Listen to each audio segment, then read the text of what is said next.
Maayong hapon, Negros. Ini ang Digicast Negros X. Ang nagapanguna nga napulo ka mga balita sa isla sa Negros ang amo ni kadulong sa inyo. Updin ninyo kami via Facebook, YouTube, kag sa KCAT Channel 11. Kag subong mabatian niyo kami live sa FM station nga 91.1 FMR Bacolod. Kag yari ng top 10 nga mga balita sa Negros subong adlaw. 100 million pesos na punto para sa pensyon sa mga senior citizens kag PWD sa Bacolod. Aprobado na sa konseho. Lalaki nga inog kasal na ngawat idik, iloy sang iya pangasawon, hindi naluyag pagdayunon ang kasal. Second batch sa water sample naging patest positibo sa bakterya nga nagatugas ang diarrhea, negatibo sa cholera. Katapos ang NPA nga kabahin sang serye sang encounter sa Mamaylan City, nagsungka sa otoridad. Kag sa good vibes, 20 ang kilo sa bugas, tag-piso naman ang itlog sa Bacolod Central Market. Inatanan sa Digicast Negros X. Sa number 10,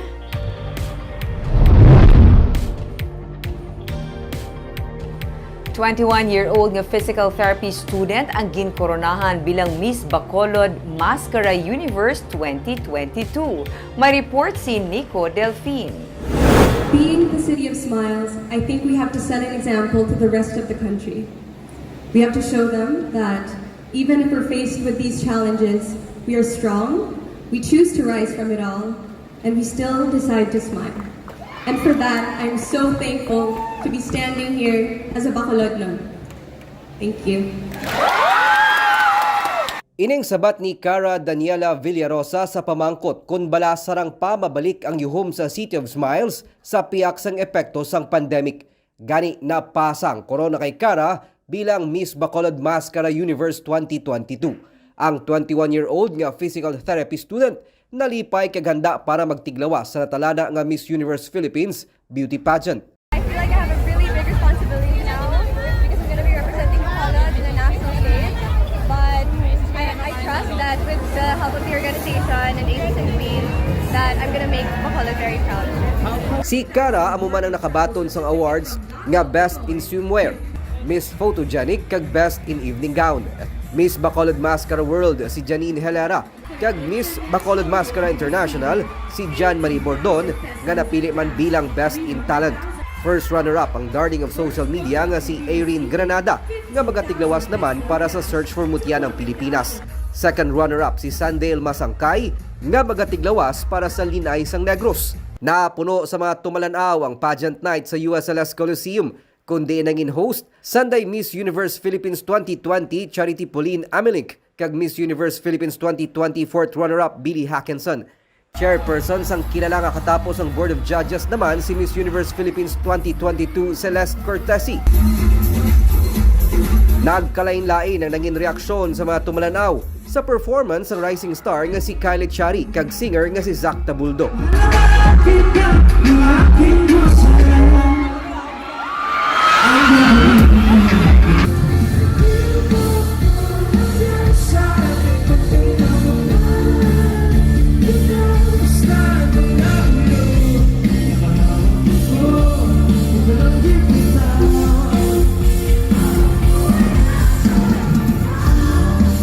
Gindayaw naman ni Mayor Albi Benitez ang 15 ka mga kandidata upod sa mga organizers sa isa sa nangin historic event sa pagbalik sang Mascara Festival sa Bacolod sa piyak sang epekto ng COVID-19 pandemic.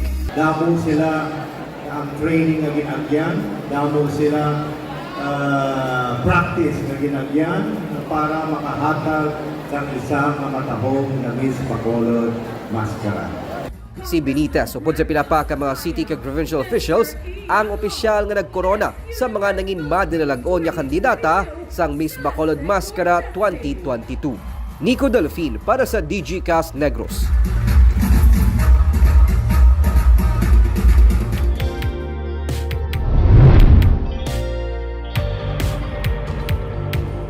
Sa number 9, gindisalaw sa Commission on Audit ang IPES bilang basihan sa paghatag at sa bonuses sa mga empleyado sa Kapitolyo Probinsyal.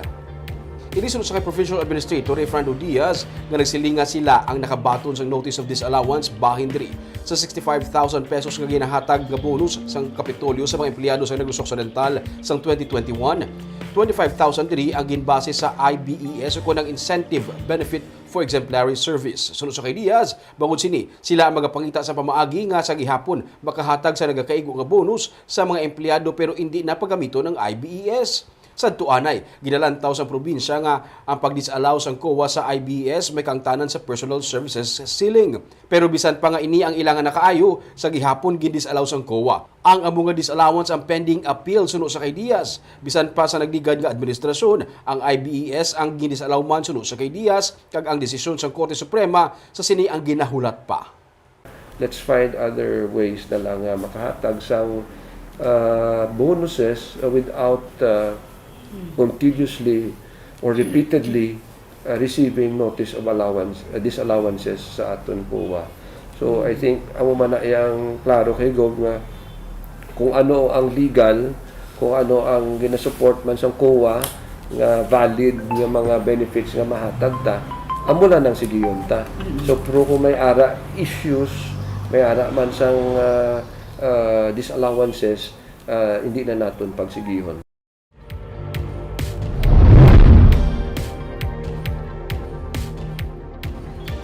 Sa number 8, katapos ang Konseho sa Bacolod ang nagalaom nga matigayon bakal ang 100 hectares nga propiedad para sa patro kag duga nga relocation site. 2020 pa humalin sang ginpasiradaan ang Bacolod Cemetery sa Dalan, Burgos, bangod na puno na. Gani ginalauman ni Councilor Fadi Saison nga antes pa man matapos ang first term ni Mayor Alvi Benitez, matigayon nga makabakal sang kapin 100 hectares nga duta ang syudad nga sarang magamit para sa igatukod nga patro pati na duga nga relocation site kag iban pa nga infrastructure projects. Naduso naman sa konseho ang pagtalana sang 1 billion pesos nga pondo para sa land banking kag ang pagtalana sang komitiba sa amo nga tinutuyo. Gani kumpiyansa si Saison nga matigayon ini bisan pa nabuhinan ang annual budget sang syudad para sa madason nga tuig. Subong ang plano ni Mayor Albi nga in the next sa first term niya kinahanglan maka-acquire kita ng land banking, maka-acquire kita duta at least ang kinahanglan siguro a minimum of 100 hectares no, para preparasyon sa kinahanglanon sa syudad no. Dira na masulod man ang atong patio bro. Sa number 7,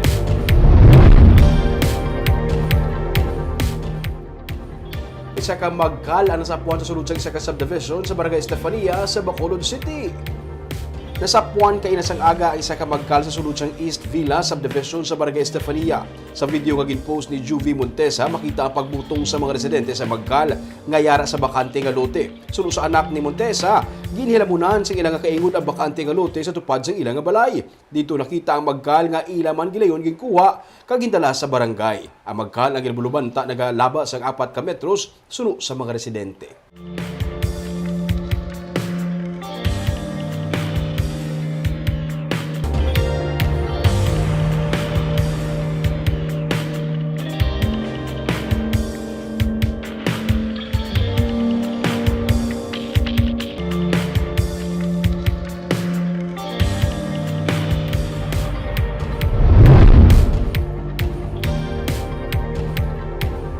Sa number 6, sa Bago City, lalaki nga kalaslon nangawat sang idik. Iloy sang iya nga palangasawon, hindi naluyag pa nga dayunon ang kasal. Sang Lunes, nag-report sa Bago PNP ang isa ka complainant matapos ginkawat ang iya 28 Diaz nga idik gikan sa iya balay sa Barangay Maaw sa Bago City. Ginusisa sang PNP bangod may nakakita sa suspect nga si John Namar nga nagsulod sang idik sa sako.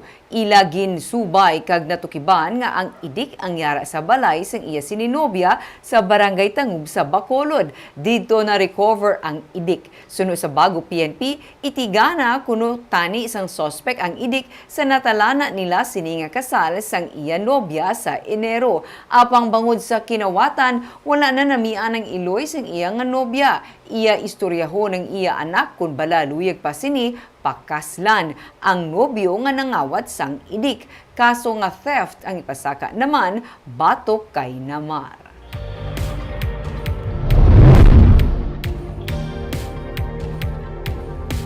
Sa number 5, Lalaki nga mabakalakutan isang ilimnon sa Changi, gintiro sa riding in tandem, patay. Dead on the spot ang isa ka lalaki nga drug surrenderer sa sitio Dumandan, barangay Mayabon sa Zamboanga, Negros Oriental matapos ini nga gintiro sa kagabi. Sunod sa kay Police Sergeant Arman Trinidad, residente man sa lugar ang biktima nga si Gilbert Sohor. Ginakop siya sadto sa kaso angot sa illegal nga droga, pero nakaparol ang bukod nga nakagwa sa presuhan. Sa investigasyon sa pulis, mabakal kung tani isang ilimnon ang biktima sang iniyang gintiro sang riding in tandem. Nagtingwa pa siya nga magpalagyo pero ginsudan kagin paulan ng tiro tubtub mapatay. 5 ka mga empty shells sa kalibre 45 nga pistola, kag 2 ka mga fired slugs ang nakuha sa crime scene. Padayon ang investigasyon sa PNP para makilala ang mga suspect.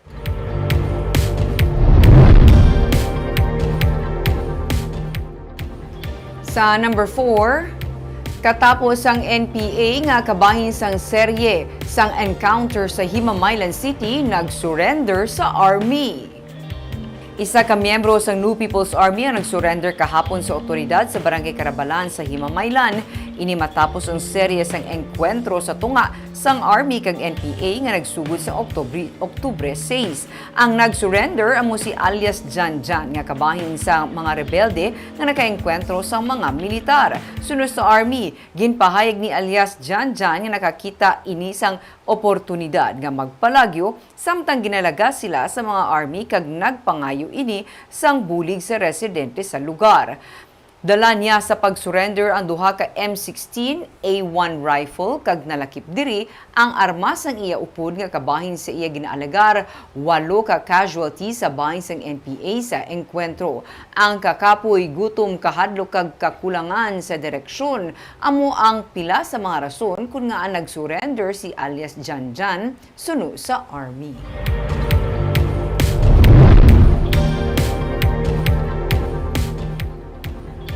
Sa number 3, pila sa mga sistema nga ginapatuman sa karon sa Kapitolyo Probinsyal ginapaabot nga ipatuman man sa Bacolod. Kabahin diri ang document tracking system pati na sa ulihi ang personal information system.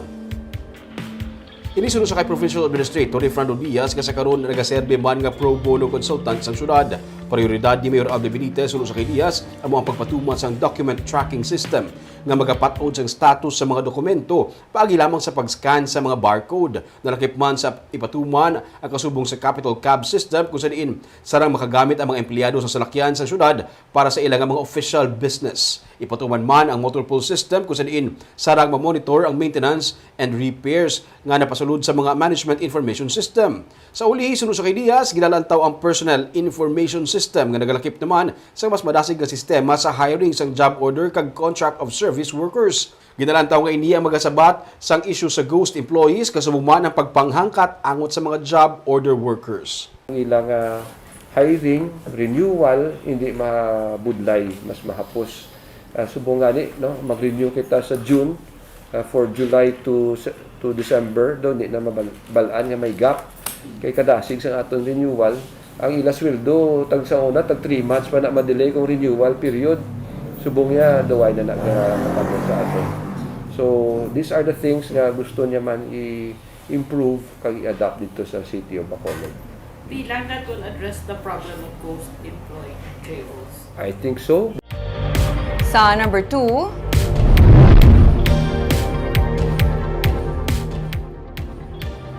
positibo sa bakterya nga nagatuga sang diarrheal diseases ang ikaduha nga batch sang water sample nga ginpadala sang PHO sa RITM. Inisunod kay Dr. Ernel Tumimbang nga nagsiling man nga sa ikaduha nga batch sang water sample wala sang may nagpositibo para sa cholera. Nagdangat na sa 12 ang cholera cases sa Negros Occidental kung sa diin duha ang napatay gikan sa Silay City kag Ibi Magalona. Ang mga lugar nga apektado yara sa 3rd District tanan nga nagalakip sang Silay City nga may 5 ka kaso. Talisay City 2 cases, Victorias 1 case, Ibi Magalona 4 cases. Humalin sa 2019, wala na kuntaning isang minor report nga cholera cases sa probinsya, tubtub na lamang sa karon. Ginapatigayon ng weekly surveillance sa mga hospital sa posible cholera cases. Pila sa gin-recommend sa PHO amo ang reactivation o activation o creation sa local drinking water quality monitoring committee, pagpatuman sang health education, pagmobilize sang barangay health workers labi na sa pagmonitor kag report sa mga posible cholera cases. Gina-recommend man sa PHO ang paglubong o cremation sa nagtaliwan bangod sang ginasuspetsuhan o kung kumpirmado nga kaso sang cholera sa sulod sang 12 oras sandig sa DOH administrative order. Kaag sa numero 1 sa mga balita, subong nga adlaw.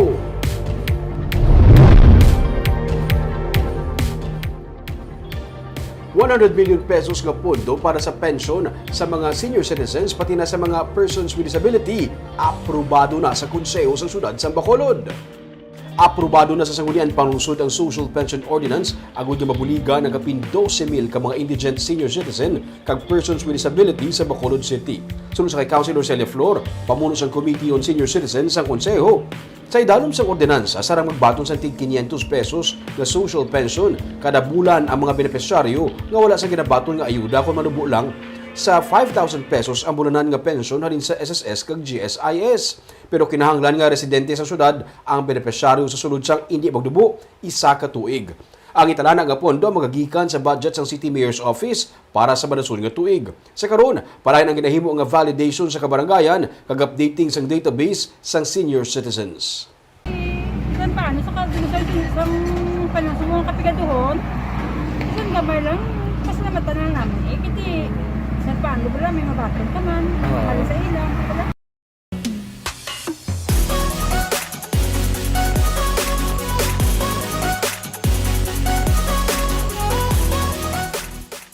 Sa Good Vibes, sa Bacolod City may tag 20 pesos nga kilo sang bugas kag tag piso nga itlog. Sa diin, yaring report ni Romeo Subaldo. Sa kada adlaw, nagalabot sa 5 ka kilo nga bugas ang makonsumo sang pamilya ni Resty Helia sa ilang nga balay. 12 sila tanan sa ilang nga balay nga istar. Ganit sa nakita niya nga sa Kesha Store sa Bacolod Central Market, may bugas nga tag 20 pesos ang kilo, kag tag piso ang itlog, nagpila siya. Everyday, dako gid ang bulig. Piso lang gid. Yes, plus ang bugas gid everyday nga daan ang bugas namon is 5 kilos gid ang ma-consume namon sa balay at 12. Wow. 12 ka mo. Oo, mga So may isa ka din mo ang sa piso. Oh, actually ako na-count is 3 dala sa bana ko pag sa bata ko. So baka 3 ka. Yes.